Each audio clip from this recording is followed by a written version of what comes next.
প্রিয় ছাত্রছাত্রীরা, আজকে আমি তোমাদেরকে এই ভিডিওর মাধ্যমে ক্লাস 7-এর ইতিহাসের যে সমস্ত প্রশ্নগুলো দেওয়া হয়েছে প্রথম পর্যায়ক্রমিক মূল্যায়নের জন্য, অর্থাৎ ফার্স্ট সামেটিভের জন্য ইতিহাসের যে প্রশ্নগুলো দেওয়া হয়েছে ক্লাস 7-এর 5 নম্বর স্কুল, পেজ নম্বর 261, সেখানে যে সমস্ত প্রশ্নগুলো আছে এমসিকিউ এবং এসিকিউ টাইপসের প্রশ্ন, সেগুলো আমরা আলোচনা করব আজকে এই ভিডিওর মাধ্যমে। তোমরা ভিডিওটা শুরু থেকে শেষ অবধি অবশ্যই দেখবে এবং চ্যানেলে যদি নতুন হয়ে থাকো অবশ্যই তোমরা চ্যানেলটাকে সাবস্ক্রাইব করে রাখবে পরবর্তী স্কুলগুলোর প্রশ্ন উত্তর পাওয়ার জন্য। এবং এর আগের যে স্কুলগুলো ছিল সেগুলোর প্রশ্ন উত্তর আমরা আলোচনা করে দিয়েছি, তোমরা প্লেলিস্ট থেকে সেই প্রশ্ন উত্তরগুলো পেয়ে যাবে, সেখান থেকে তোমরা দেখে নিও সেই প্রশ্ন উত্তরগুলো।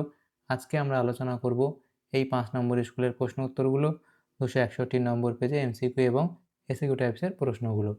তো এখানে দেখো যে প্রশ্নগুলো আছে 5 নম্বর স্কুলের 6টা প্রশ্ন আছে এখানে, 1 নম্বর করে দেওয়া হয়েছে 6 নম্বর। একের দাগে বলা হয়েছে কি, সঠিক উত্তরটি বেছে নিয়ে লেখো। একের দাগের একের প্রশ্ন কি বলা হয়েছে, পাল রাজাদের আদি নিবাস ছিল।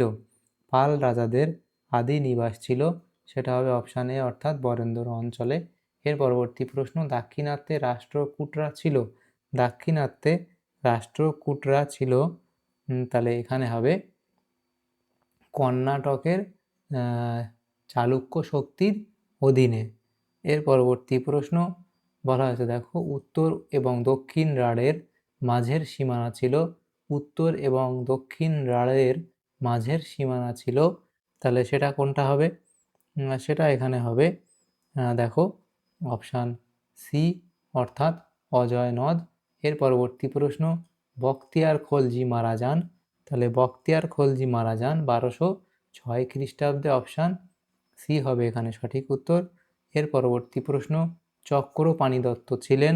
তাহলে চক্রপাণি দত্ত ছিলেন, এখানে হবে পাল যুগের চিকিৎসা বিজ্ঞানী। এর পরবর্তী প্রশ্ন দেয়া হয়েছে, চোল শাসনে রাজ্যকে ভাগ করা হতো কয়েকটি। চোল শাসনে রাজ্যকে ভাগ করা হতো কয়েকটি, এটা হবে মণ্ডলম, এ অপশান সি। তাহলে এখানে যে এমসিকিউ টাইপ প্রশ্নগুলো ছিল সেগুলো হলো।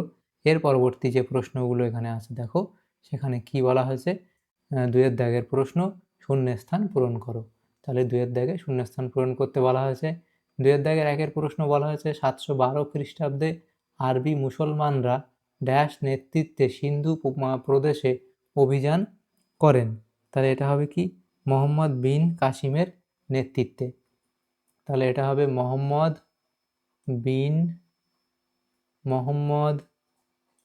বিন কাসিমের নেতৃত্বে। মোহাম্মদ বিন কাসিমের নেতৃত্বে। এর পরবর্তী প্রশ্ন, চোল রাজ্যের প্রতিষ্ঠাতা ছিলেন। চোল রাজ্যের প্রতিষ্ঠাতা ছিলেন, তাহলে সেটা কি হবে? চোল রাজ্যের প্রতিষ্ঠাতা ছিলেন, এটা হবে যে বিজয়ালয়।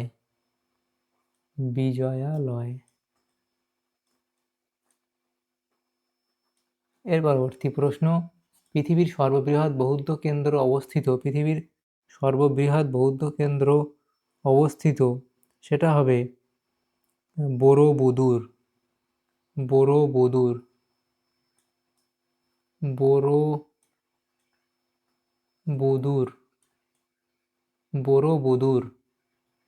আচ্ছা, এখানে আরেকবার লিখে দিই, বড়বুদুর।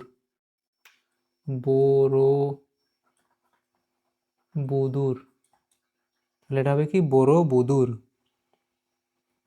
এর পরবর্তী প্রশ্ন, চর্যাপদ এর পুঁথি নেপাল থেকে প্রথম উদ্ধার করেন।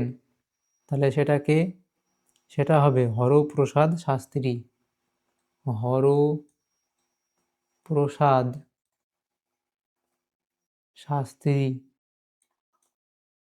হরপ্রসাদ শাস্ত্রী। এরপরে 3-এর দাগের নিচের যে কোনো দুটি প্রশ্নের উত্তর দাও। প্রথম প্রশ্ন, কোন কোন গ্রন্থে শশাঙ্কের বৌদ্ধ বিদ্বেষী বলা হয়েছে? তাহলে সেটা তোমরা এই গ্রন্থগুলো নাম লিখবে।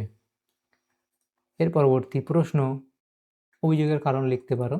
এরপরে 2-এর দাগে কে কোথায় যুদ্ধের অবতার হিসেবে পূজিত হন, সেটা অবধি লিখবে। এর পরবর্তী প্রশ্ন 3-এর দাগের কি বলা হয়েছে, তরাইনের দ্বিতীয় যুদ্ধ কবে কাদের মধ্যে হয়েছিল? তাহলে তরাইনের দ্বিতীয় যুদ্ধ কবে হয়েছিল, কাদের মধ্যে হয়েছিল? সেটা তোমরা এই অবধি লিখবে, ফলাফল লিখে দেবে। তাহলে দেখো আমাদের এখানে যে প্রশ্নগুলো ছিল এমসিকিউ এবং এসিকিউ টাইপসের প্রশ্ন, ক্লাস 7 এর যে প্রশ্নগুলো ছিল ইতিহাসের প্রথম পর্যায়ক্রমিক মূল্যায়নের জন্য আমাদের কত নম্বর স্কুল, এটা 5 নম্বর স্কুলে যে প্রশ্নগুলো ছিল ক্লাস 7 এর ইতিহাসের, সেগুলো আমরা আলোচনা করলাম আজকে এই ভিডিওর মাধ্যমে। তোমাদের যদি সামান্যতম উপকার এসে থাকে ভিডিওটা অবশ্যই একটা লাইক করবে এবং বেশি বেশি করে বন্ধুদের সাথে শেয়ার করবে। আর পরবর্তী যে পেজগুলো আছে, পরবর্তী যে স্কুলগুলো আছে, সেগুলোর প্রশ্ন উত্তর পাওয়ার জন্য অবশ্যই তোমরা আমাদের চ্যানেলটাকে সাবস্ক্রাইব করে রাখবে। Thank you, thanks for watching.